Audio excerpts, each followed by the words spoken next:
A gente vai falar um pouquinho então sobre gasometria e eu vou tentar focar um pouquinho especificamente na neonatologia, tá? É, as dúvidas a gente deixa para o final, porque aí a gente trabalha uma vez só com as dúvidas aí, ok? Para não ficar interrompendo a aula, que eu acho que é mais produtivo, ok?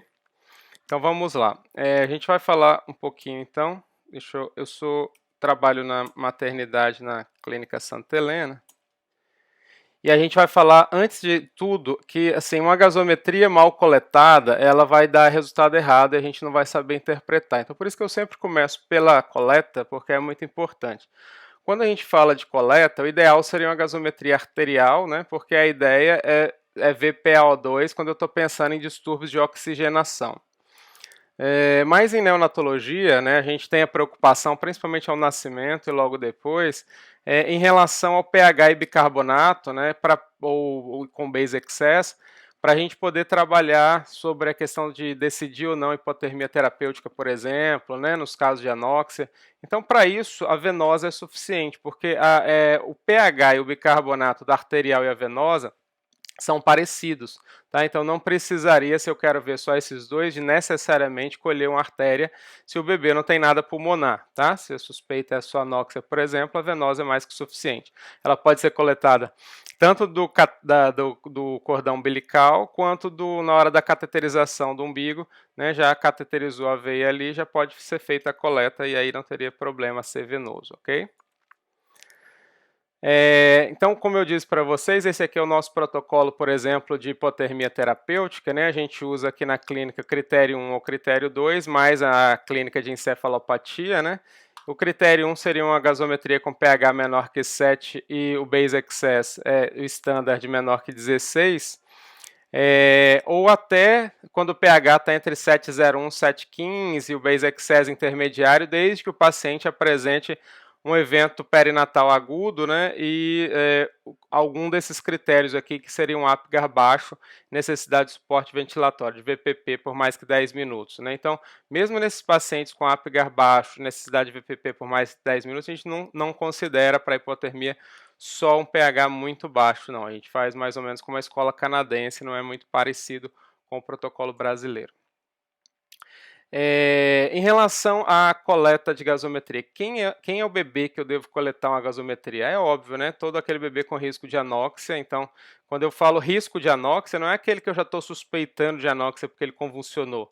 É aquele que pode estar com a gaso alterada, porque vocês viram que o critério para indicar hipotermia terapêutica é uma gaso alterada com algum sinal neurológico que pode vir posteriormente, né? Mas a gaso tem que ser na primeira hora, então não adianta eu esperar ele convulsionar para colher a gaso. Então, suspeitei, colher a gaso e depois eu vejo se ele vai apresentar sinal neurológico.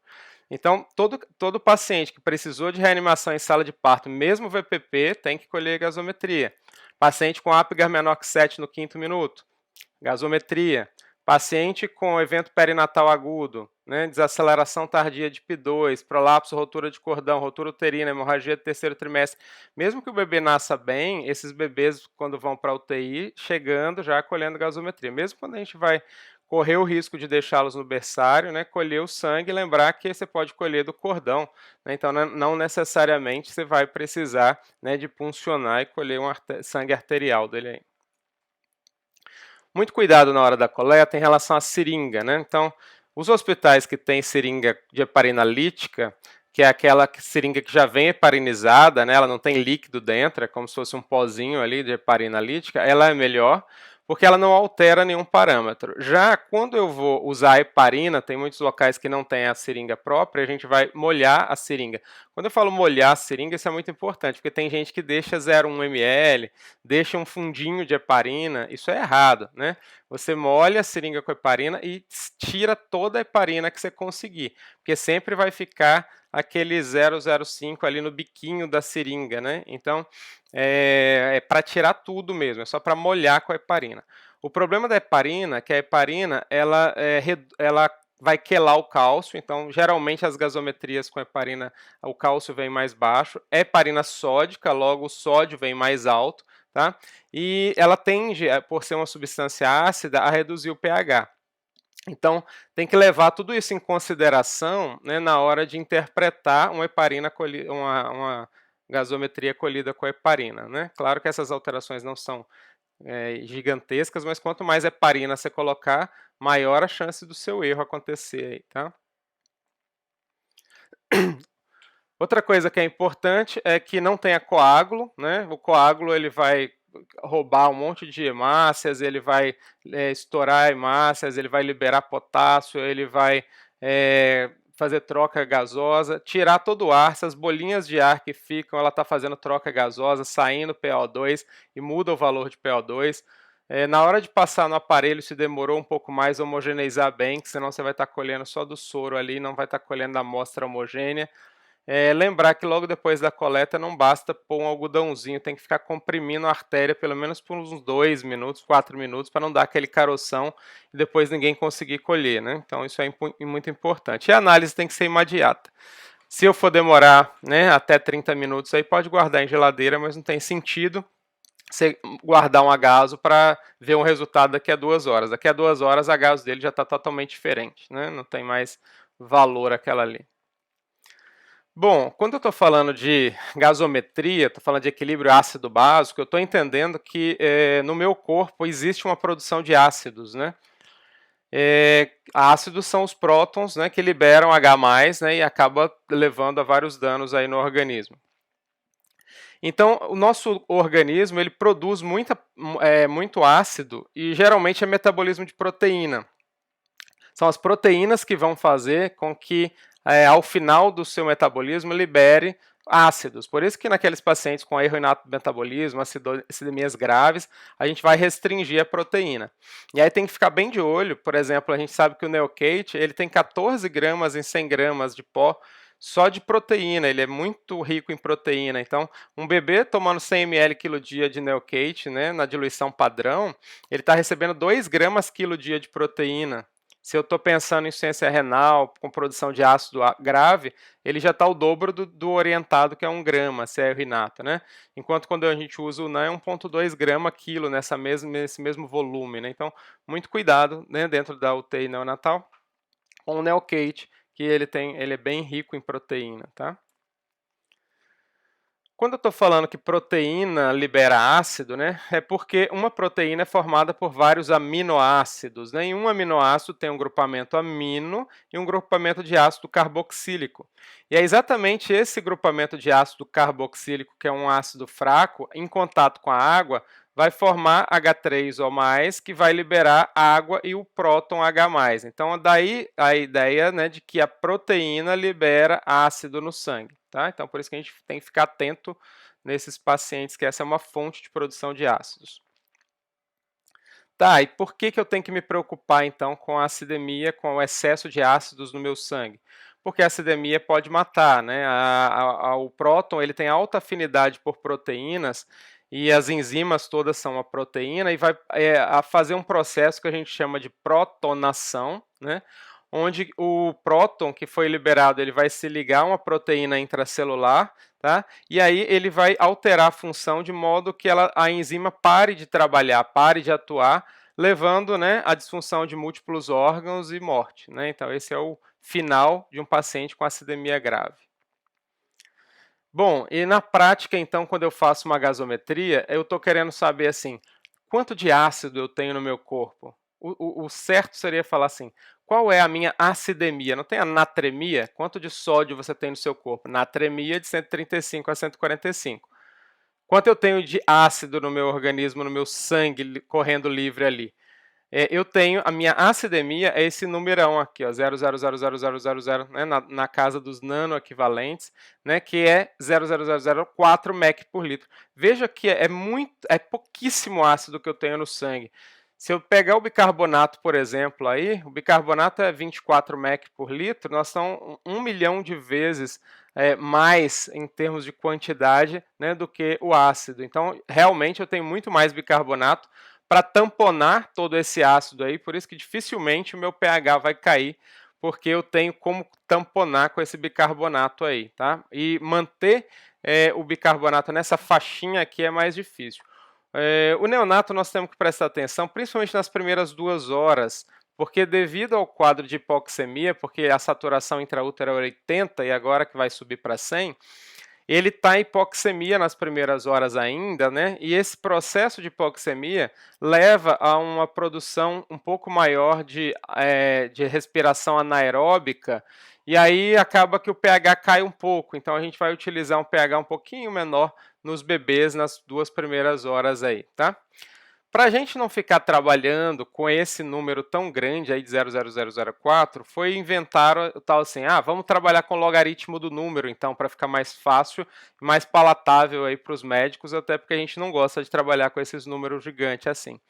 E aí, apesar de usar logaritmo, né, vai ficar mais fácil, porque a gente vai mudar aquele numerão lá para um número mais redondinho, né? A gente vai trabalhar agora não mais com 0,000004 e vamos trabalhar com 7.4, né? Esse é o novo nome que ele ganha. Então, na prática, né, no adulto aí, na criança maior, a gente usaria de 7,35 a 7,45, que é o pH normal, e no bebezinho a gente vai de 7,3 a 7,35. A gente às vezes acha que 7.2 é normal. Não, 7.2 não é normal, 7.2 é tolerável. Tá? O normal é de 7.3 a 7.35.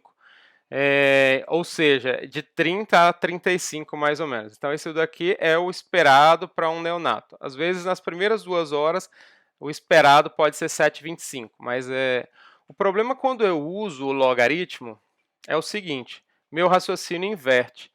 Então, quando eu falo assim, olha, eu tenho uma acidemia elevada, ou seja, meu ácido, estou com muito ácido, mais que 0,0040. Isso é fácil de entender. Mas aqui, quando eu usei logaritmo, meu raciocínio inverte. Quanto menor o número, mais ácido eu tenho no sangue, tá? Então, isso é muito importante. Quando eu vejo pH, tem gente que olha o pH e fala assim, alcalose, acidose. Está errado. Acidose e alcalose é um diagnóstico que levou à alteração do número de ácidos no meu sangue. O meu pH só traz uma informação para mim, se o ácido está alto ou baixo, o que a gente vai chamar de normal, acidemia ou alcalemia. Então, o diagnóstico que vem do pH é acidemia ou alcalemia, só isso, tá bom? Então, o sistema tampão de bicarbonato, como que funciona? Eu disse para vocês que tem 1 milhão de moléculas a mais de bicarbonato do que de H+ no meu sangue. Então, o sistema tampão de bicarbonato, ele funciona de forma que o bicarbonato, ele pode pegar, né, pegar esse ácido que está sobrando aqui e combinar com o bicarbonato, tá? Formando um ácido fraco. Esse ácido quebra e é quebrado em CO2 e água, e você respira e elimina o excesso, né, que foi gerado pelo bicarbonato. Então, na verdade, o bicarbonato ele vai tamponar esse ácido e a respiração resolve o resto. Isso é muito importante.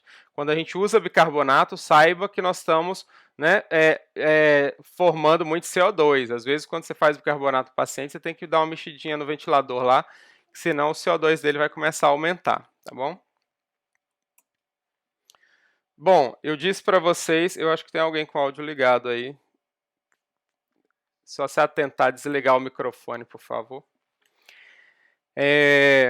Qual é o normal? Eu disse que o ácido, então, é de 7,30 a 7,35, né, o pH, acidemia, e o bicarbonato. O bicarbonato no adulto, na criança maior, vai de 24 mais ou menos 2, né? Ou seja, 22 a 26. Quando eu falo bicarbonato, é bicarbonato mesmo, tá lá no sangue.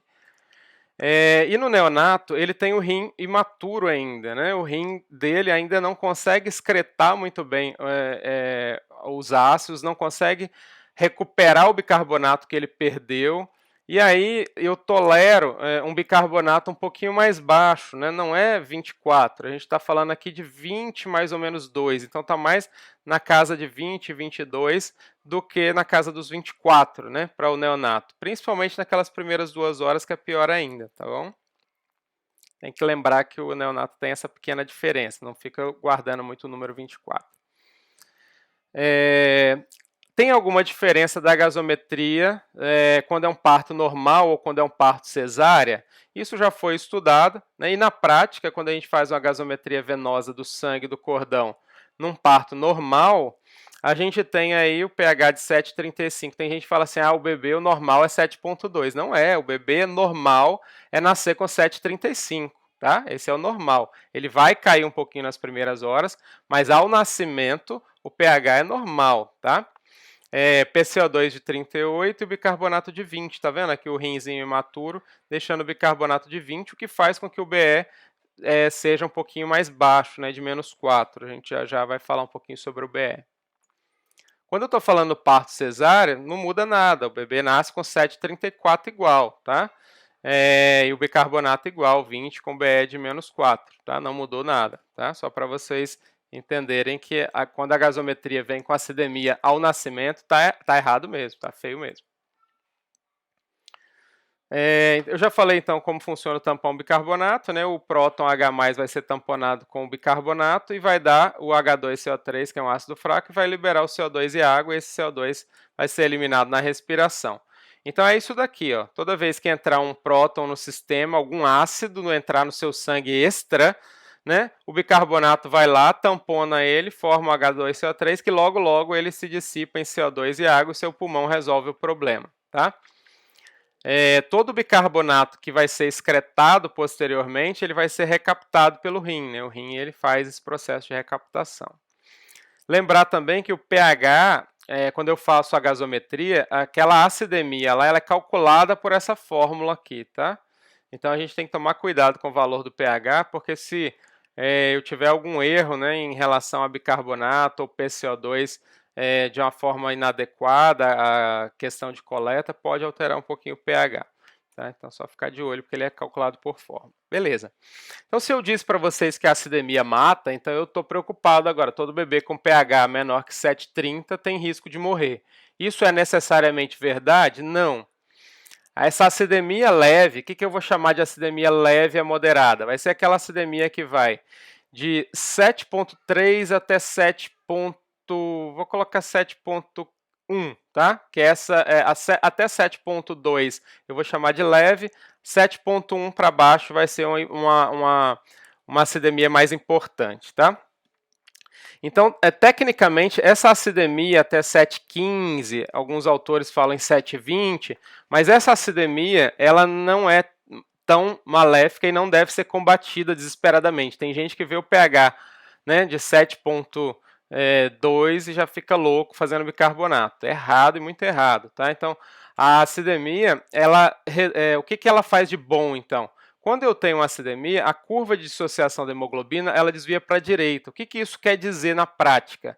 Que um bebê está chocado, está com quadro grave e o sangue dele fica mais ácido, isso é bom, isso é defesa. Faz com que a hemoglobina chegue lá na periferia que está ávida e louca para receber oxigênio e entregue esse oxigênio com mais facilidade. Se eu meto um bicarbonato nesse paciente, a hemoglobina não solta o oxigênio de jeito nenhum e aí eu vou piorar o quadro de choque do paciente. Então não é para ficar fazendo bicarbonato só baseado em pH isoladamente. A gente vai comentar um pouco mais sobre isso. Tá? Então, ele reduz a afinidade com maior entrega e aumenta o cálcio iônico, o que é muito importante. Bebês não funciona inotrópico sem cálcio iônico. Cálcio em bebê é inotrópico, né? Hipocalcemia é igual a enotropismo ruim, é igual a não funcionar a droga vasoativa, porque bebê não tem reserva de cálcio no retículo sarcoplasmático cardíaco. Então, na prática, eu preciso de evitar o bicarbonato, porque ele vai piorar ainda a função e quelando esse cálcio aí, atrapalhando ainda a função do coração, tá? Então, ele é inotrópico negativo, o bicarbonato, nesse sentido. Então, a minha dúvida, o bicarbonato faz mal? Faz, tá? Se a medicina é baseada em alguns princípios éticos, e um deles é o primeiro, não causar dano a ninguém, né, eu tenho que pensar se aquele bicarbonato vai fazer um bem muito superior ao mal que eu vou causar. Não existe dar bicarbonato sem fazer esse mal aqui. Qual é o mal? Ele rouba, né, o oxigênio, prende o oxigênio na hemácia e dificulta a entrega dele aos tecidos. Ele reduz o cálcio, inotropismo negativo. Ele vai gerar uma alcalemia. O paciente sai, às vezes, de uma acidemia para uma alcalemia forçada. A alcalemia é igual a vasoconstrição cerebral. Eu estou piorando. Se for um quadro, então, de um paciente que já tem uma lesão cerebral, é pior. Geralmente ele é bicarbonato de sódio, então vai ter os problemas da hipernatremia e hiperosmolaridade, com risco de sangramento, HPIV, né? Além da sobrecarga de volume, porque ele é hiperosmolar e vai puxar água para dentro do sangue, tá? Causando insuficiência cardíaca e tudo. No final do processo dele, ele ainda vai liberar um monte de CO2, porque o bicarbonato vai ser metabolizado, né, em ácido carbônico, que vai liberar CO2, e você estava tentando tratar uma acidemia metabólica e está criando, às vezes, uma acidemia respiratória no paciente. Tá? Então, tem que tomar muito cuidado com o bicarbonato, não é para sair usando sem necessidade, sem uma boa indicação. Ok. Vamos falar um pouquinho, então, sobre a acidemia que acontece nos bebês. Da onde vem esse excesso de ácido no meu organismo, no organismo do bebê, de forma que eu cause um distúrbio, tá? Então, a causa mais comum de aumento de ácidos no sangue do bebê é a acidose causada pela falta de oxigênio. Então, o bebê está com um quadro de SARA, membrana hialina, qualquer coisa, né, que faça com que o oxigênio não seja liberado adequadamente no sangue, o bebê não vai morrer, não vai necrosar por conta disso, mas ele vai começar a respirar sem oxigênio. Se você respira sem oxigênio, né, lá pelo ciclo de Krebs, você não vai mais produzir, né, os seus 32 ATP e vai começar agora a utilizar a glicose como fonte de energia e não mais o oxigênio. E aí é um problema, só vou gerar 2 ATP de energia, né, e por outro lado eu gero ácido, 2 ácidos a cada vez que eu utilizo isso. Então, esse ácido pirúvico, ele vai transformar depois em ácido lático. Então, basicamente, os bebês com acidemia metabólica que a gente vê na UTI, a grande maioria deles, eles estão com problema de hipóxia, né, gerando uma respiração anaeróbica, o que faz com que o ácido lático aumente. Esse ácido lático ele vai ser tamponado pelo bicarbonato, tá? E essa mistura de ácido lático com bicarbonato vai dar o tal do lactato. Então, lactato alto, ele quer dizer isso. Olha, doutor, seu paciente está com hipoxemia, causando dano aos tecidos, causando dificuldade de metabolismo e de forma que seu paciente está com a respiração anaeróbica, né? Geralmente sugere um quadro ou de hipóxia muito grave, causado por quadros pulmonares ou choque séptico, né, que é uma grande causa, né, de falta de oferta de oxigênio aos tecidos. Se o oxigênio não chega bem aos tecidos porque eu estou em choque com a perfusão péssima, é óbvio que eu vou respirar de forma anaeróbica, meu lactato vai subir.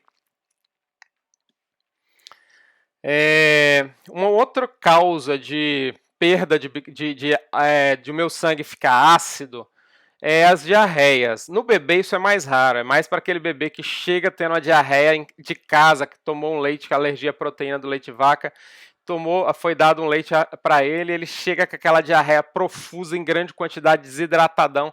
Esse daí, geralmente, ele está perdendo um monte de bicarbonato, porque a diarreia ela faz com que você perca bicarbonato em grande quantidade, né?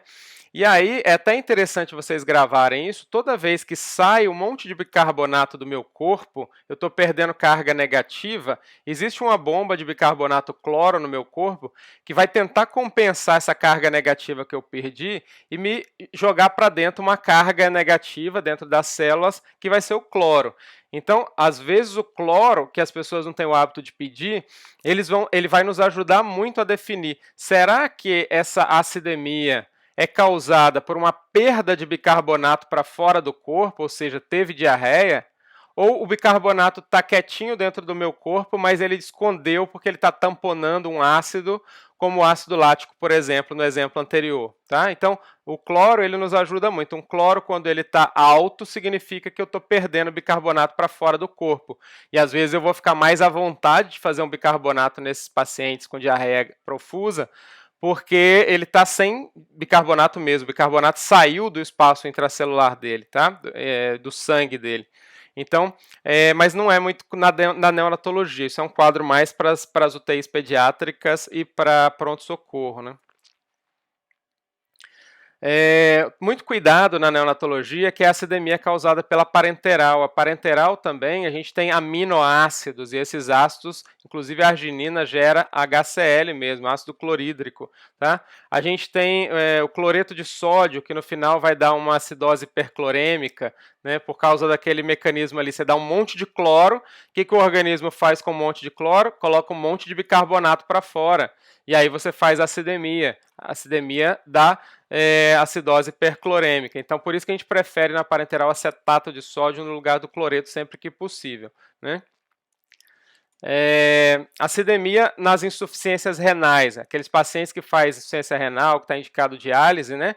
Para de urinar, você vai vendo que o pH dele só vai caindo, e aí o bicarbonato dele para de produzir, o rim dele travou, não tem mais produção de bicarbonato, e aí ele faz uma acidemia refratária, e o que a gente faz às vezes? Mete bicarbonato, totalmente errado. O tratamento disso daí é meter a diálise, é a diálise que vai resolver o problema da acidemia, porque essa acidemia na insuficiência renal é causada por conta do rim mesmo, na recaptação do bicarbonato. Então não adianta ficar dando um monte de bicarbonato de fora, que você está levando todos aqueles males que a gente viu e não vai resolver a insuficiência renal, e ele vai morrer da insuficiência renal recebendo 1 tonelada de bicarbonato. Outra causa que a gente vê nas UTIs às vezes como causa de acidemia, né, bebês com pH baixo e tudo, pode ser os erros inatos do metabolismo. Mas aí não é mais o ácido lático, né? Quando é o ácido lático é mais em quadros de choque ou desconforto respiratório. Aqui é um bebê que está fazendo uma acidemia, mas que ele está relativamente bem, ele não está instável hemodinamicamente no início, depois que ele choca, né? Mas no início, quando ele acaba de nascer, ele ainda não está acumulando esse monte de ácido, depois que ele vai acumulando. Mas se ele tem um problema, né, de alguma enzima, ele começa a formar qualquer um desses ácidos aqui, ácido isovalérico, beta-hidrox, qualquer coisa, né, tem um mundo aí de possibilidades de produção extra de ácido aí, que vai consumir todo o bicarbonato do bebê, tentando tamponar esses ácidos extras que estão chegando no sangue. E, é claro, o nosso beabá aí da UTI neonatal, né, que é as acidemias respiratórias causadas, né, pela síndrome do desconforto respiratório, ou membranialina, né, onde a gente vai ter um problema no pulmão. Se o CO2 não sai do meu corpo, ele se acumula e em mistura com a água dentro do meu sangue, ele forma um ácido fraco, que é o ácido carbônico. Então, o ácido carbônico, ele logo quebra em H+, aí meu sangue fica cheio de H+, e eu vou fazer o pH cair com a acidemia respiratória, tá? Então, as duas causas, geralmente aquelas todas que a gente viu antes, tem a ver com rim, que são metabólicas, e essa daqui é a acidemia, né, de causa respiratória, né? Então, se a acidemia é de causa respiratória, eu vou ter um pH baixo, a acidemia, onde a causa vai ser uma acidemia causada por uma acidose respiratória. Então, a acidose é um diagnóstico que o problema é respiratório. Do mesmo jeito que eu poderia ter acidemia por acidose metabólica nos exemplos anteriores que eu dei para vocês. Mas aí é mais para diagnóstico mesmo da causa da queda do pH. Bom, falamos um pouquinho então do pH, trabalhamos então, vamos trabalhar um pouquinho com CO2. Né? Na gasometria, a gente não avalia só essa parte de ácido-base, a gente vai trabalhar também com ventilação. É óbvio que a ventilação tem tudo a ver com o equilíbrio ácido-base, por isso que ele vai estar junto aqui.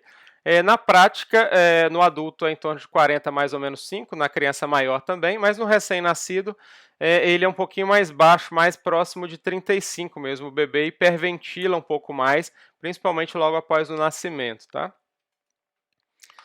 Como é que eu analiso, então, uma gasometria? Então, primeira coisa, eu dou uma olhadinha no pH, tá? E vejo lá, tá entre 7,30 e 7,40, tá beleza. Se tiver com pH menor que 7,30, eu estou com distúrbio de excesso de ácido, vou chamar isso de acidemia. Se eu estou com pH acima de 7,40, eu vou chamar isso de alcalemia, né? Ou eu estou com uma falta de ácidos, né? Ou um excesso de base, óbvio. Quando eu vou trabalhar com CO2, se o normal aí é de 30 a 45, 35 a 45, eu estou avaliando mais a ventilação, a capacidade de pôr isso para fora, tá? E é óbvio que se o pH caiu, significa que eu estou cheio de ácido no meu corpo, isso é a causa mais comum dentro da UTI de distúrbio ácido-base, então eu tenho que trabalhar um pouco com bicarbonato, porque o bicarbonato sempre vai estar sendo utilizado nessas situações para tentar compensar, tá? Bicarbonato, então, no neonato, a gente pode considerar 20 a 24 aí. Lembrando que quando a gente vai estar trabalhando com bicarbonato, na gasometria, né, os aparelhos novos, vai estar esse HCO3- standard. Se o seu aparelho dá o standard, esqueça o outro, tá? Nós vamos trabalhar sempre com standard. Às vezes dá o 2, eu já vi pediatras que escolhem o que tiver melhor. Não é assim. Você escolhe o standard, tá? Esse que é o correto porque eu vou explicar para vocês, ele faz uma correção pelo CO2. E o Base Excess a mesma coisa, eu vou escolher sempre o Standard.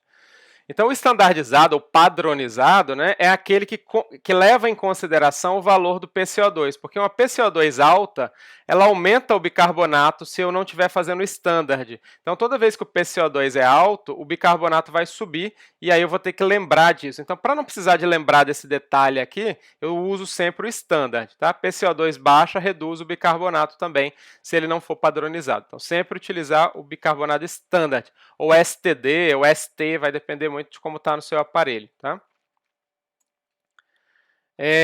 Outra coisa que é importante entender é o conceito do Base Excess.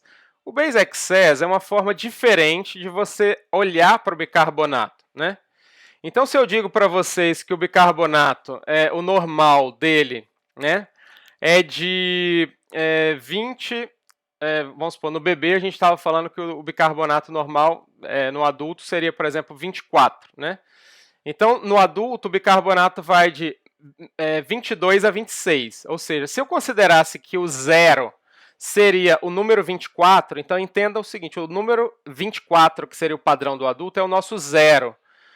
Toda vez que eu tiver mais que 24, 25, 26, 27, 28, 29, 30, eu estou com excesso de bases, excesso de bicarbonato, e logo o meu base excess vai estar alto, mais 1, mais 2, mais 3, mais 4, mais 5. Né? Então, toda vez que eu tiver mais 1, significa mais um ponto acima do 24. Tá? Só que esse nome fica feio quando eu faço o mais comum, que é do 24 para baixo. Então, qual é o Base Excess quando o bicarbonato está 23? Vai ser menos 1 de Base Excess, de excesso de base. Na verdade, é um déficit de base. Né? Então, o nome ficou feio. Né? Na prática, a gente não fez esse ajuste, mas a gente utiliza interpretando dessa forma. Tá? Então, toda vez que tiver menor que 24, se ele está 23, é menos 1 de Base Excess. Como no bebê, eu disse para vocês que o bicarbonato tolerável é de 20, que é o esperado para ele ali, né, principalmente nas primeiras 2 horas. Então, 24 menos 20 vai dar menos 4. Por isso que o Base Excess do bebê não é de menos 2 a mais 2, como a gente faz para o adulto, para a criança maior. A gente tolera de menos 4, né, até mais ou menos, até 0, mais ou menos. Né? Então, tem alguns autores que vão considerar de menos 6 até 0, quer dizer, de 20 a 24 o bicarbonato. A informação é a mesma, tá? O bicarbonato, qual a vantagem? Então, aqui é o 0, 0 ao 24, tudo que está para baixo é menos 2, né? Tudo que está para cima é mais 2. Isso é o padrão da criança maior e do adulto. Na neonatologia, a gente vai utilizar como padrão o 20, né? Então, 20 ele está menos 4 do 24, então o 18 vai estar menos 6. Então, vai ser de menos 6 até mais ou menos 0, mais ou menos menos 2. Esse é o padrão da neonatologia, tá? Utilizando esse perfil. Ok, até aí então vamos dar uma parada, respirar. Já trabalhamos com pH, já trabalhamos com PCO2, já trabalhamos com o bicarbonato e o Base Excess, ou seja, tudo aquilo que envolve a parte do equilíbrio ácido-base e a saída do pulmão, tá ok. Mas ainda em relação ao pulmão e à ventilação, a Gaso me traz mais uma coisa que é a PaO2. Né? A PaO2 é quanto que o oxigênio está lá no sangue de verdade. Porque às vezes a saturação está linda lá, dando 94, mas para ele manter aqueles 94 ali, ele está gastando toda a energia e todo o consumo dele. Por isso que no choque séptico, por exemplo, não importa qual a saturação do bebê, você vai dar oxigênio.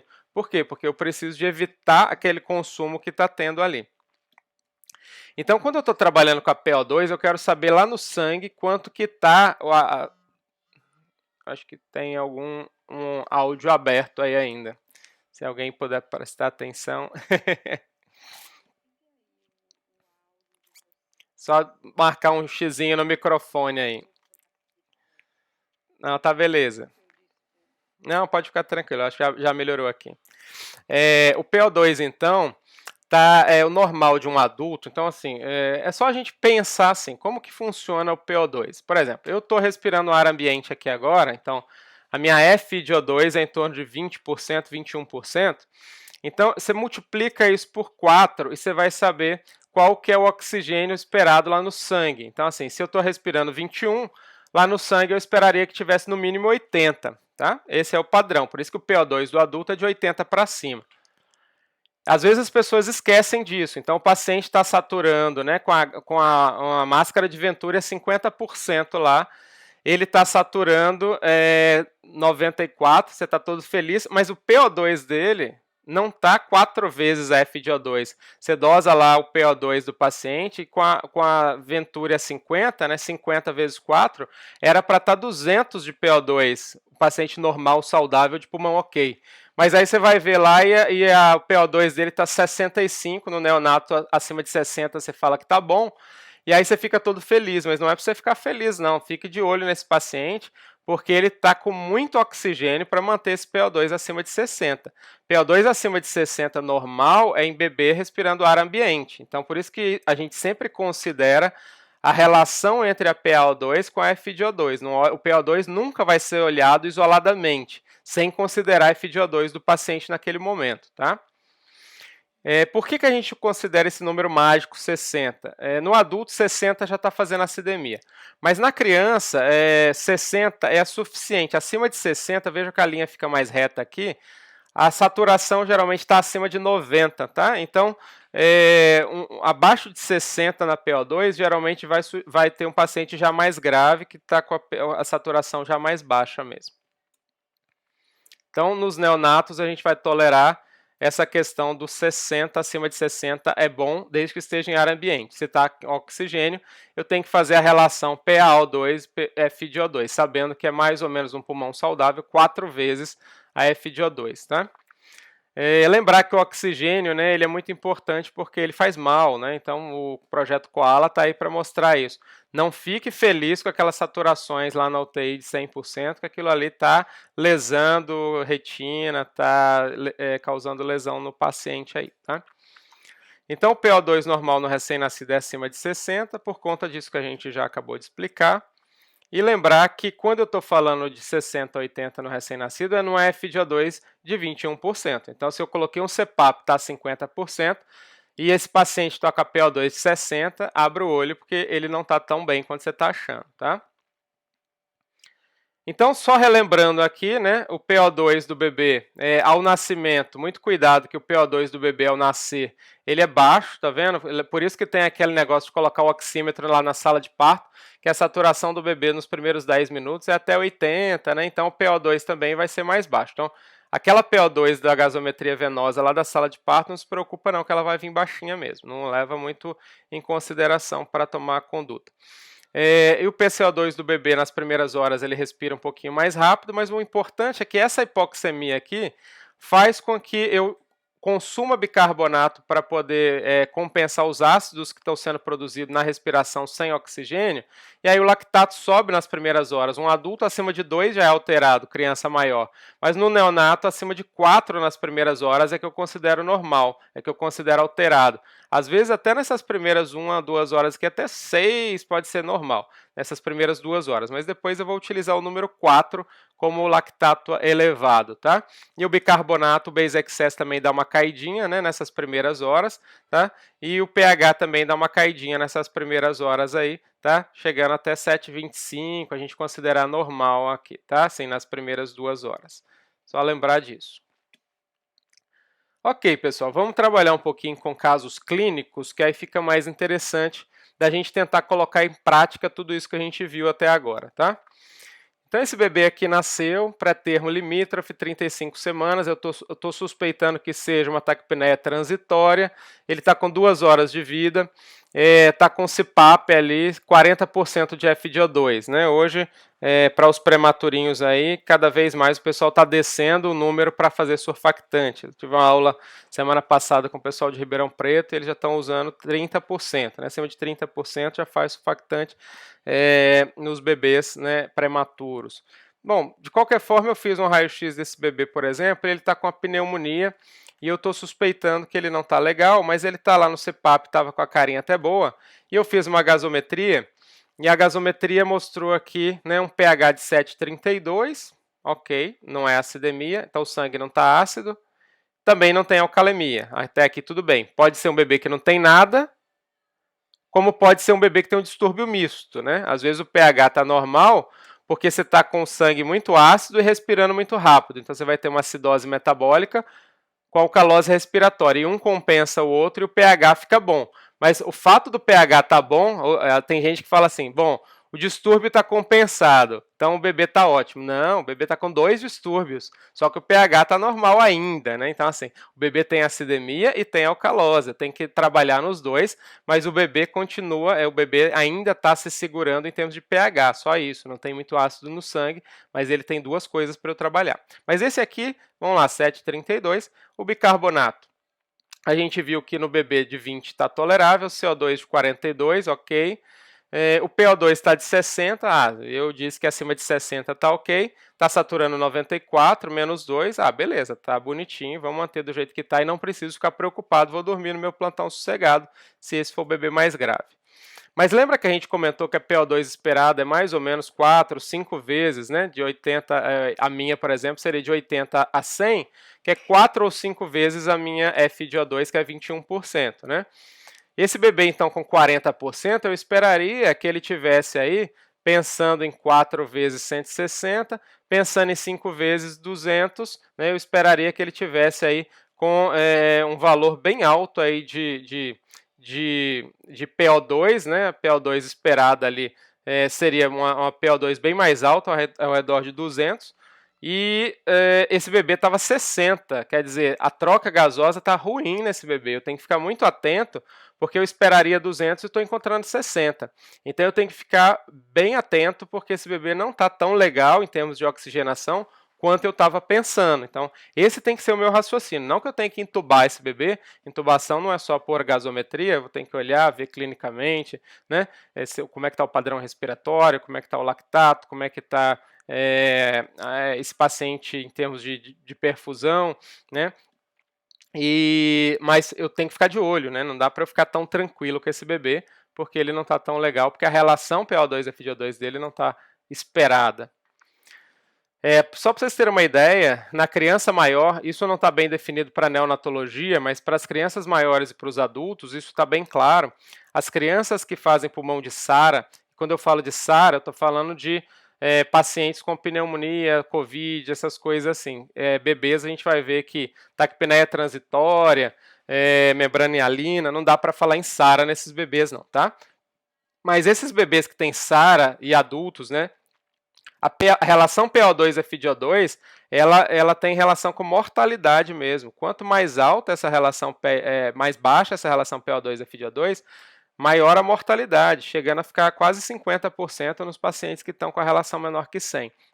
Então, a gente nunca desconsidera. Por exemplo, esse bebê, a PO2 dele era 60 com FiO2 de 40. E aí, quando eu faço 60 dividido por 0,4, vai dar 150. Né? Se ele fosse um bebê maior, uma criança que está no pronto-socorro com quadro de SARA por uma pneumonia, uma bronquiolite, esse bebê estaria pelo menos moderado aqui. Eu tenho que ficar muito atento com ele, que o risco de mortalidade é alto. Volto a repetir, esse conceito não é válido para bebês com as patologias comuns de neonatologia. Isso é para bebê em SARA. Então, a pneumonia tardia, um COVID, né, levando a um quadro pulmonar num bebê, tudo isso pode dar uma SARA mesmo num bebê dentro de uma UTI. A mesma coisa, os bebês, uma vez que você entuba eles, não dá mais para trabalhar com relação PO2 a FiO2. Por quê? Porque tem um bebê que está com a relação PO2 a FiO2 né, de 200 e está com a pressão lá de 35 com PEP de 8. O outro, com a pressão respiratória de 8. O outro está com a mesma relação na gasometria, mas está com a pressão de 18 com a expiratória de 5. Esses bebês não têm nada a ver um com o outro, um vai morrer muito mais que o outro, apesar da relação PO2 a FiO2 estar igual. Então, nesses casos, eu tenho que levar em consideração também a pressão que eu estou colocando na via aérea para manter aquela relação PO2 e FiO2. Por isso que a gente vai usar o índice de oxigenação nos bebês intubados e não a relação PO2 e FiO2. Vejam que também nas crianças maiores e adultos tem relação com a mortalidade, esse índice de oxigenação acima de 16, a mortalidade é altíssima em criança maior e adulto. Na neonatologia a gente sabe que a gente usa o índice mais para questão de hipertensão pulmonar, não tem necessariamente a ver com SARA, por isso que a gente vai usar outros números lá, né, 25 e tal, para indicar óxido nítrico. tá? Mas só para vocês entenderem que a relação é muito mais importante do que o número isolado.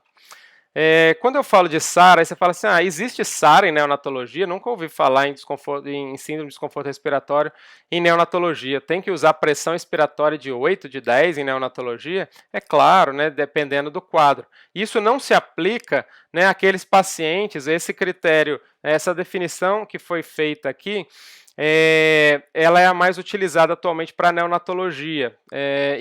Foi publicado no Lancet em 2017, só que ela exclui as membranas hialinas, as taquipneias transitórias e, óbvio, as cardiopatias cianosantes. As causas mais comuns de síndrome de desconforto respiratório em neonato é aspiração meconial, asfixiados graves, sepse com pneumonia, aspiração de sangue, né, hemorragias pulmonares importantes.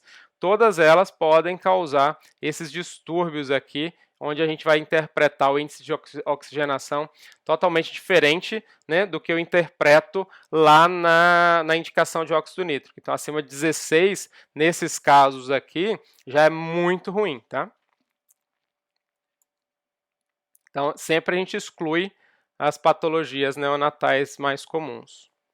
Vamos para um outro caso aqui. Bebê de 40 semanas, sepse tardia, enterocolite, piora ventilatória, está entubado, né? E aí um raio-x feio, branco, né? E aí eu vou lá no ventilador, procuro a pressão média de via aérea, quer dizer, eu não vou usar nem a PI, que é a pressão expiratória, nem a expiratória, vou usar a média. Todo aparelho tem lá escrito lá, MAP, né? A média da pressão das vias aéreas. Vou lá, copio esse númerozinho, pego ali a FiO2 que eu estou dando, suponhamos que naquele momento eu estou colocando 90%, né? A gente na neonatologia às vezes tem medo de colocar pressão expiratória nos pulmõezinhos, e aí fica metendo oxigênio, né? E aí causando lesão, causando atelectasia às vezes. E aí o que vai acontecer? Eu fiz a gasometria e a PO2 dele veio de 50, tá? Então vamos calcular o índice de oxigenação. Lembrar que aqui está a pressão média da via aérea, né? A MAP aqui está 7,8 nesse paciente, por exemplo. Então sempre dá uma olhadinha, né? Quando a gente não sabe qual é a pressão média, o aparelho dá. Tá? Fiz a continha do índice de oxigenação, MAP vezes FiO2 por PaO2, fiz a continha lá, 13 vezes 90 por 50, encontrei que estava 23. Esse bebê aqui não tem nada a ver com óxido nítrico, apesar de estar menor que 25, esse bebê está muito mal, né? Ele está com síndrome de desconforto respiratório grave, porque está mais que 16, com alto risco de mortalidade, tá? Não tem a ver com óxido nítrico, só para relembrar aí. Vamos dar um terceiro caso aqui, bebê que chega de casa, desidratadão, né? Diarreia abundante com alergia à proteína suspeita. Lembrar que toda vez que eu tenho diarreia, o bicarbonato saiu do meu corpo, né? Se sai do meu corpo, o cloro aumenta. Então, olha o que acontece com essa gasometria. pH de 7,0. Tem acidemia, ou tem alcalemia, ou está normal? Tem acidemia, né? pH baixo, então está ácido. Será por que está ácido? Será que é muito CO2 gerando ácido respiratório? Ou será que é muito bicarbonato, pouco bicarbonato no sangue, porque o bicarbonato saiu e foi exercer outra função? É pouco bicarbonato, porque o PCO2 está até baixo, né? O PCO2 baixo não vai aumentar o H+, de forma a não diminuir o pH. Então, a causa primária aqui, né, está bem clara, que é um bicarbonato baixo, o bicarbonato está de 4. Aí você fala assim, aonde está esse bicarbonato? Ele foi tamponar, esse bebê está em choque séptico, e ele foi tamponar ácido lático? Ou esse bicarbonato fugiu do corpo dele por conta da diarreia? A resposta está no cloro. O cloro dele, que até 110 é o normal, está de 126. Ou seja, a resposta é, doutor, o bicarbonato desse paciente foi para o lixo, foi para o esgoto. Tá? Então, o cloro está tentando subir para compensar, né? E aí a informação é essa, não adianta você ficar poupando demais bicarbonato, porque ele não tem bicarbonato no corpo, né? Então esse aqui talvez eu vou ficar bem mais propenso, pH menor que 7,1, tá com bicarbonato baixo, e aí eu vou ficar propenso a dar bicarbonato para ele sim, porque está faltando bicarbonato no corpo dele, que o bicarbonato foi embora, foi pro ralo, tá? Se o PCO2 estivesse normal, eu poderia vigiar o lactato. O lactato estourado significa que o bicarbonato está no sangue dele ainda, só que está tamponando o ácido lático. Então não tem que dar bicarbonato, eu tenho que voltar ele a ter um metabolismo aeróbico, né? E às vezes, se a sua dúvida era intuba esse paciente, no caso do choque séptico, né? Intuba esse paciente ou não, a resposta já está lá. Se você quer voltar ao metabolismo aeróbico, não é para dar bicarbonato, é para intubar o paciente, né? Então, nesse caso aqui não. Nesse caso aqui, a gente está falando de uma diarreia, perdeu o bicarbonato, subiu o cloro, tá? A gente vai ver depois que toda vez que você cai o bicarbonato, se cai o bicarbonato, seu organismo tenta compensar para o seu sangue não ficar tão ácido, você começa a respirar rápido, né? O que a gente chama de respiração de Kussmaul, rápida e profunda, para tentar compensar essa acidemia. Então pode ver que o PCO2 aqui está caindo, depois a gente vai ver se o PCO2 caiu corretamente, ou se ele não caiu corretamente, eu vou estar diante de um segundo distúrbio. O distúrbio primário, então, é aquele que é a causa da minha alteração do pH. O distúrbio secundário é aquele que não correspondeu à compensação que era esperada. A gente já chega lá. Vejam que esse bebê está com lactato de 2, então assim, ele não está em choque séptico. Ele só está desidratado por falta de volume mesmo, tá? Eu vou ter que dar líquido para ele, soro, expandir, né? E aí, daí a pouco, esse bebê vai ficar tudo bem, daí umas horas, né? Não adianta desespero, mas até lá eu posso fazer um cheirinho de bicarbonato para ele, né? Vou fazendo em pequenas alíquotas ali, só para o pH subir acima de 7,1. Nada de corrigir bicarbonato pelo BE, pelo base excess, tá? Aquilo ali é uma coisa que não se faz mais, acabou aquilo, é coisa do passado. Então, quem ainda corrige bicarbonato pelo BE, vamos atualizar. O bicarbonato a gente vai fazendo aos pouquinhos, só para corrigir o pH, tá? Já já a gente chega lá. Geralmente mantém um pH acima de 7,1. Então, aqui tá os distúrbios eletrolíticos desse bebê, né, os eletrólitos dele não estão tão alterados aí, então o problema mesmo era só uma desidratação. Então vamos falar da compensação. Eu disse para vocês que esse bebê, quando o bicarbonato dele despencou, tá 4, o PCO2 dele caiu junto. Por quê? Porque ele começou a hiperventilar, respiração rápida de pessoa acidótica. Às vezes você fala assim, ixi, esse aqui é uma acidemia. Você vê aquele bebê respirando super rápido, mal, né? E aí você já sabe que é acidemia por conta da respiração, né, acidótica aí do bebê. Qual que é o correto? Essa fórmula não tem jeito, assim, existem várias fórmulas para calcular esses distúrbios, mas essa é mais clássica e essa é obrigatória para todo intensivista decorar, né? Qual que é a compensação? Porque o distúrbio mais comum dentro da UTI é a acidose metabólica. Se eu não souber, pelo menos, interpretar a gasometria até o final numa acidose metabólica, eu tenho que pedir demissão, porque dentro da UTI essa é a função mínima, ver um gaso do início ao fim. E para isso, às vezes as pessoas param no distúrbio primário, vamos para o distúrbio secundário. PCO2. PCO2 esperado. Então, para um bicarbonato de 4, quanto deveria estar PCO2? Com certeza baixo, mas quanto baixo, né? Então a resposta está aqui. O PCO2 esperado é o bicarbonato vezes 1,5 mais 8 mais ou menos 2. Isso eu tenho que decorar. Bicarbonato vezes 1,5 mais 8 mais ou menos 2, tá? Como é que eu vou fazer, traduzir isso daqui para a prática? Então aquele bebê tinha um bicarbonato de 4, ó, o exemplo aqui. 4 vezes 1,5, né, que vai dar 6, mais 8, 14. 14 mais ou menos 2, significa que a minha PCO2 tem que estar entre 12 e 16. Isso é o esperado, ó. Tá 16. Beleza. Compensou corretamente. Se esse bebê tivesse com a PCO2 de 40, você ia falar assim, ah, que lindo, PCO2 de 40 é normal. Errado, resposta errada.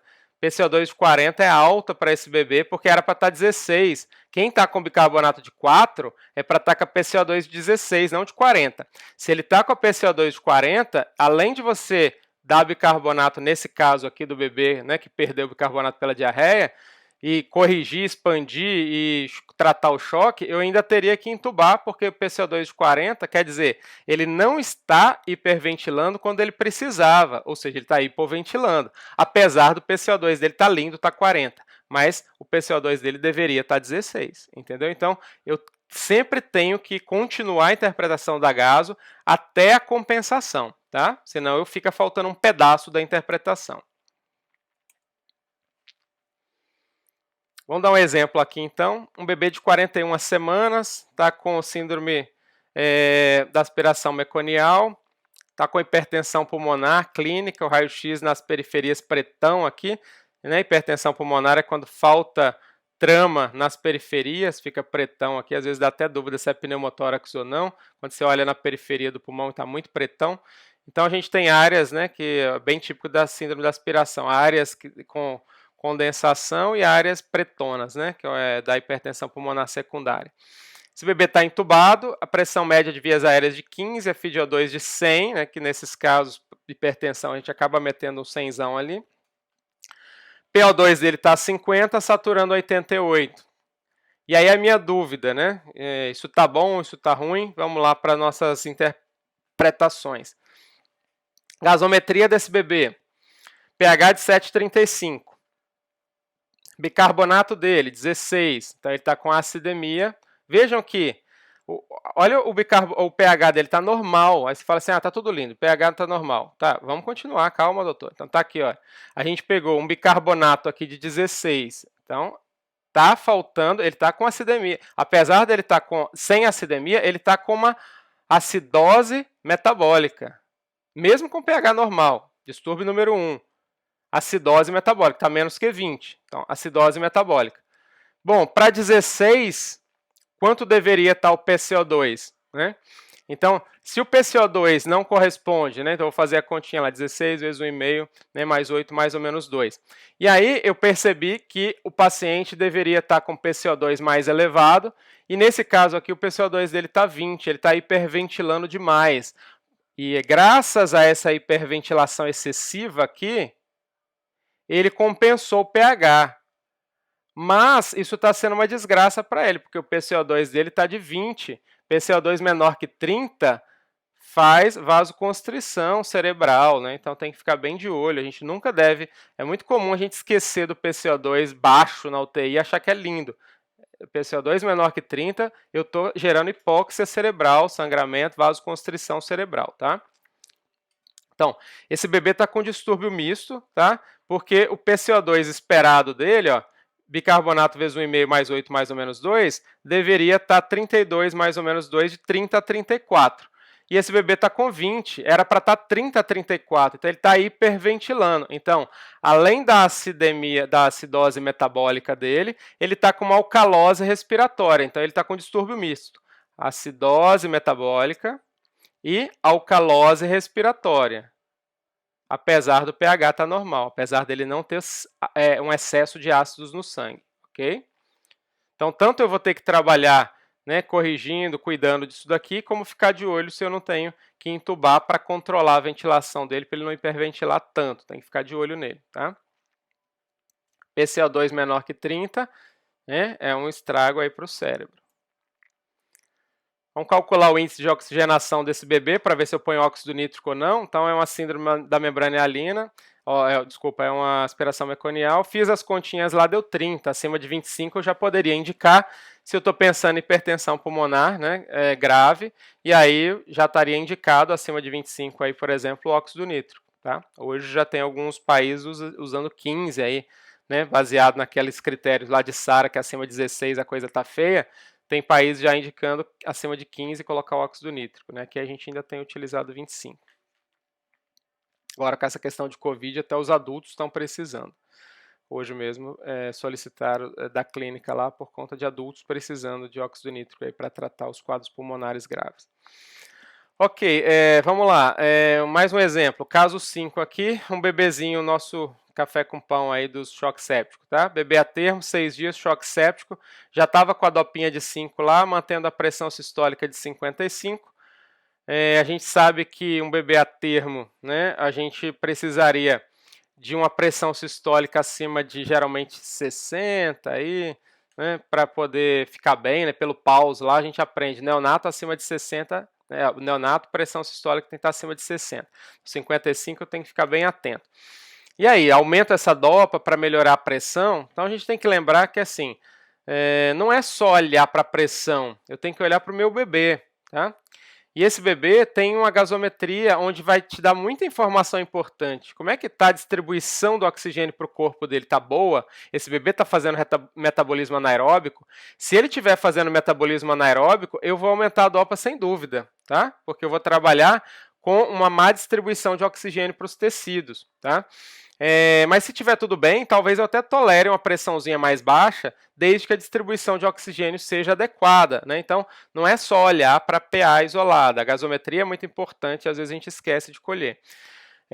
Então vamos lá, estou na dúvida, esse bebê está com FiO2 de 40, PAM no ventilador está de 12 lá, e a minha gasometria é essa daqui, ó, pH de 7,15, então está menor que 7,30, esse bebê está com acidemia, não é a acidemia das piores, mas está bem no limite, né? Abaixo de 7,15 o estrago já começa a acontecer, tá? O bicarbonato dele está de 10, então você fala assim, está bicarbonato baixo, vamos fazer a correção pelo BR. Opa, vai devagar, não é assim que a gente vai corrigir, tá? PCO2 dele está de 25, pelas contas lá, o esperado pelo BE, né? 10 vezes 1,5 mais 8, mais ou menos 2, o esperado seria 25, seria de 21 a 25, então tá ok, não tem distúrbio secundário, então é uma acidemia por acidose metabólica pura, tá? PO2 dele tá de 90, eu calculei o índice de oxigenação dele, deu 5, isso significa que o pulmão dele tá bom, é o típico bebê que não tem nada no pulmão, mas que chocou por uma sepse, infecção primária de corrente sanguínea, por exemplo, tá? Uma enterocolite, né, onde o pulmão está tudo bonitinho, mas ele está com uma sepse aí. Então veja que o índice de oxigenação dele deu baixo, né, 5 é baixinho, a gente viu que acima de 8 eu consideraria moderado, então esse índice de oxigenação está baixo. Estou tranquilo com o pulmão, estou mais preocupado então com o circulatório, tá? O base excess dele deu menos 20. E o lactato dele deu 10, o normal do lactato é 2, né? E esse aqui deu 10.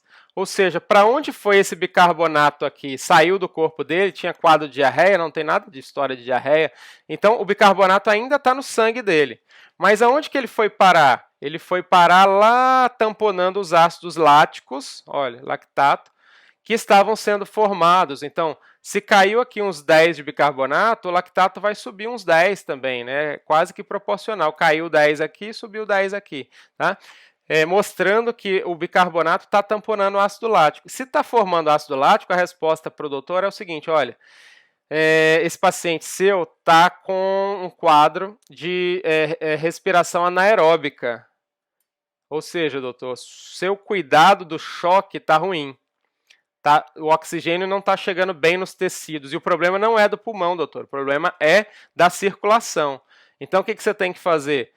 Ver se cabe mais volume, tentar uma expansão, não respondeu, faz droga. Quem tem aparelho de eco, vê se cabe mais volume, se couber pode tentar, né? O aparelho de eco nunca diz para você faça volume, ele diz cabe volume. Quem decide é a gente vai tateando e vai colocando, né?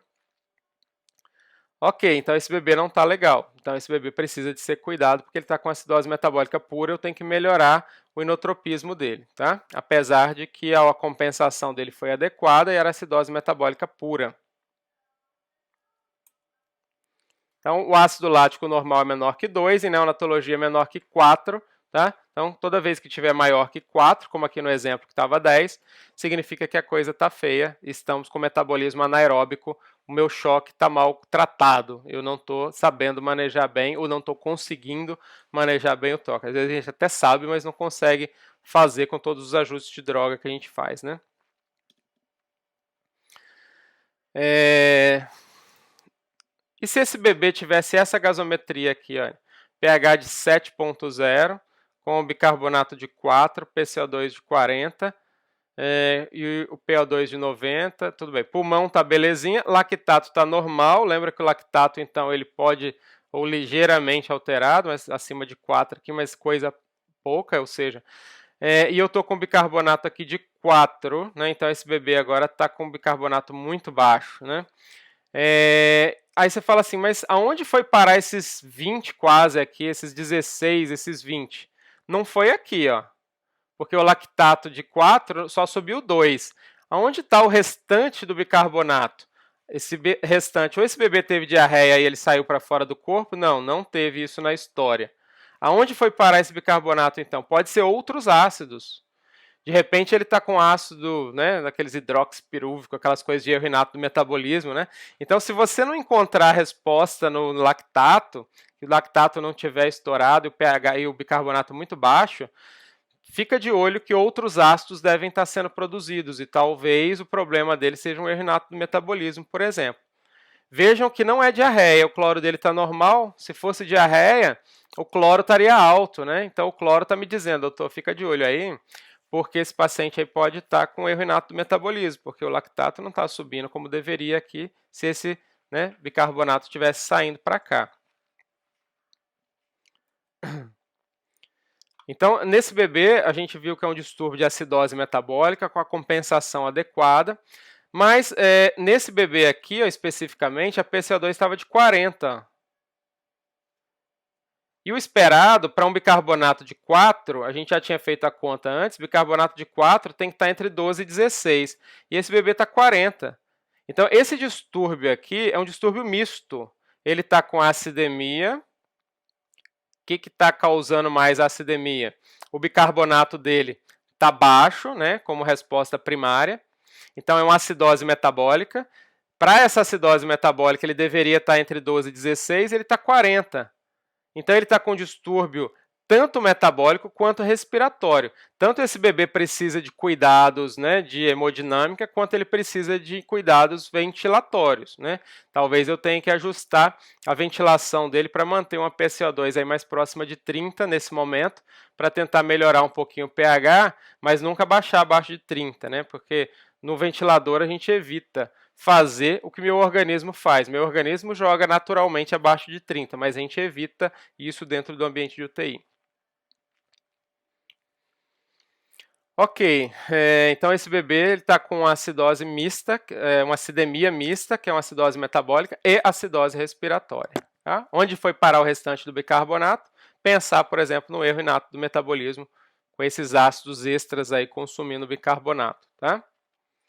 Então, só relembrando, não fazer bicarbonato à toa, porque ele dificulta a entrega de oxigênio, vasoconstrição cerebral, leva a hemorragia por hiperosmolaridade, disfunção miocárdica, né? O estrago é muito grande do bicarbonato, então não é para usar sem necessidade. Então tá, tudo bem, você disse para não usar, mas quando é que eu faço bicarbonato então? Óbvio, toda vez que eu tiver com pH baixo, quando eu falo baixo é abaixo de 7,15 pelo menos, né? E for diarreia, e o bicarbonato realmente estiver baixo, cloro elevado, significa que eu perdi, eu posso fazer mais sem medo, né? Aí nos neonatos que tiverem com pH menor que 7,1, então até 7,15 ainda dá para segurar sem fazer, mas abaixo de 7,1 não tem jeito, a gente vai precisar de fazer o bicarbonato. Lembra de às vezes aumentar uns 2 pontos, 3 pontos lá na frequência respiratória, porque ele vai gerar mais CO2, o bicarbonato, e você vai ter que lavar um pouco mais, tá? Pós-operatório de cirurgia cardíaca, às vezes você, com pH menor que 7,2, você já dá um cheirinho de bicarbonato ali para facilitar a ação dos inotrópicos e tudo. E na hipertensão pulmonar eu não tenho sildenafil no meu serviço, posso fazer aquele bicarbonato contínuo para gerar alcalemia? Não deveria, de forma alguma. Assim, você pode até, em alguma hipótese, ajudar esse bebê, o que não deve acontecer. A gente não sabe muito bem, porque ninguém estuda mais o bicarbonato na hipertensão pulmonar, porque não tem sentido nenhum, já foi mostrado 1000 vezes que não funciona. Então, assim, posso usar numa situação de desespero? Tá, você pode até usar, mas saiba que está fazendo estrago no restante do coração, está gerando alcalemia, né? Então, muito cuidado com esse excesso de bicarbonato aí, não faz muito sentido, tá? Tem que ter bom senso, que a gente tem um limite, e às vezes o limite é respeitar a natureza e não ficar dando um monte de bicarbonato sem sentido ali, tá? Então, esse negócio de corrigir pela fórmula BeV03 vezes o peso seria para pegar um bicarbonato de 4 e no final da tarde, ou no final das 4 horas, né, geralmente a gente corrige em 4 horas, que ele tivesse em 20, né, que ele tivesse em 24. Não é isso que eu quero. Eu só quero corrigir o pH, eu não quero ajustar o bicarbonato e deixar o bicarbonato redondinho em 20. Eu quero que o pH saia de 7,0 e vá para 7,15 e vá para 7,2 no máximo, tá? Para isso, não precisa de entupir ele de bicarbonato. Você dá, vai lá, faz um mEq por quilo, dilui aquilo ali, né, 2, 3 vezes, e faz em 30 minutos a 1 hora, evita fazer em bolo, só para aumentar o pH, não precisa de você ficar empurrando um montão. Ah, caiu o pH de novo na gaso da tarde, faz mais um cheirinho lá, não é para ficar toda hora colocando contínuo. Você está colocando contínuo é porque você está demorando a indicar diálise, né? Tá errado. Um outro caso, agora só para a gente ilustrar casos de cardiopatia congênita, a gente deve ter mais 1 ou 2 casos só, viu? Não se estressem não. É um caso de cardiopatia congênita, então o bebê tem uma cardiopatia congênita grave, né? Nossa clássica hipoplasia do VE, então aqui a aorta está só um fininho aqui, não sai nada, um caninho, sendo que a circulação, há uma atresia aórtica, não tem sangue chegando na aorta, todo o sangue que vai para o corpo inteiro do bebê vai via canal. O canal fechou, ele morre, entra em acidemia, né? E aí esse bebê está lá, cianótico, né, saturando ali 85, para as cardiopatias 70 a 85 está lindo, né, a gente está todo feliz. Eu, como cardiologia pediátrico, aí falo com o pessoal, não deixa o oxigênio passar de 90, nisso daqui que você está matando o bebê. Toda vez que o oxigênio passa de 90, abre o pulmão. Se abre o pulmão, não vai nada para a circulação sistêmica, trava o rim, trava o coração, trava o cérebro, né? Então, é para manter entre 70 e 85 mesmo, vai diminuindo pressão, vai diminuindo saturação e não deixa o PCO2, a saturação alta, porque isso daí mata o bebê, mata mesmo, não é só questão de estética, não é questão do koala, é questão de metabolismo do organismo, tá? De distribuição do oxigênio. Então, nesses casos, esse paciente aqui está com uma DOPA, pressão de 55, igual aquele outro lá, e minha dúvida vai ser a mesma, né? FiO2 de 21%, e não precisei. Fiz a gasometria, ó, pH de 7,38. Beleza, ou está tudo bem, ou esse bebê está com distúrbio misto, né? Então vamos lá, bicarbonato está de 20. Ah, beleza, bicarbonato está de 20, tranquilo. Então, esse bebê não está fazendo metabolismo anaeróbico. O PCO2 está de 42, beleza. Aí o PO2, eita, 38. 38 a coisa tá feia, né? Tá, FiO2 de 21, 38 era para estar 21%, era para estar 80, 100, e ele tá 40, então tá muito ruim? Não, não tá muito ruim. Lembrando que a PO2 nas cardiopatias cianosantes, ela vai ficar ao redor de 40 mesmo. A gente brinca, cardiopatias cianosantes, né, graves, mantenha tudo em volta de 4. pH em volta de 7,4, CO2 por volta de 40, PO2 por volta de 40, né? 4, né? Tenta, só para vocês balizarem grosseiramente aí como manejar esses casos, tá? Ok, e a saturação desse bebê aqui está de 73%, tá? Então, esse bebê está ok, tá ótimo. Então, se eu estava na dúvida se esse bebê está mal, com essa pressão baixa, aquele outro estava mal. Esse daqui está ótimo. A distribuição de oxigênio para os tecidos está fantástica aqui, está com PO2 de 40, lactato baixo, não há metabolismo anaeróbico, então eu estou conseguindo jogar oxigênio para o corpo inteiro. Então, a dúvida que você pode ter, será que eu aumento droga, será que eu coloco? Ela está na gasometria. Às vezes me perguntam como cardiologista, e aí, o que a gente faz com as drogas? Eu falei, você que me responde, como é que está a sua última gasometria e sua avaliação clínica? Perfusão, diurese, né? E a gasometria, o lactato está bom, está tendo metabolismo anaeróbico. Se está tudo ok, não mexe nas drogas, né? A resposta quem dá é quem está à beira do leito.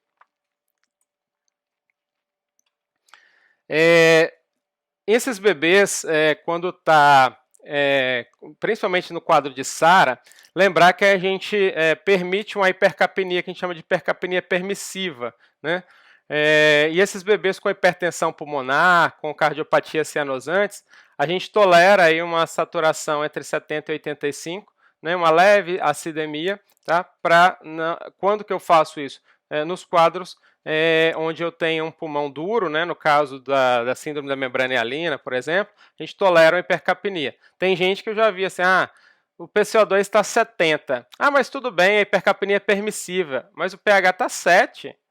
Isso não é permissivo mais não, permissivo desde que o pH fique bom, né? Então tem um limite de permissividade aí.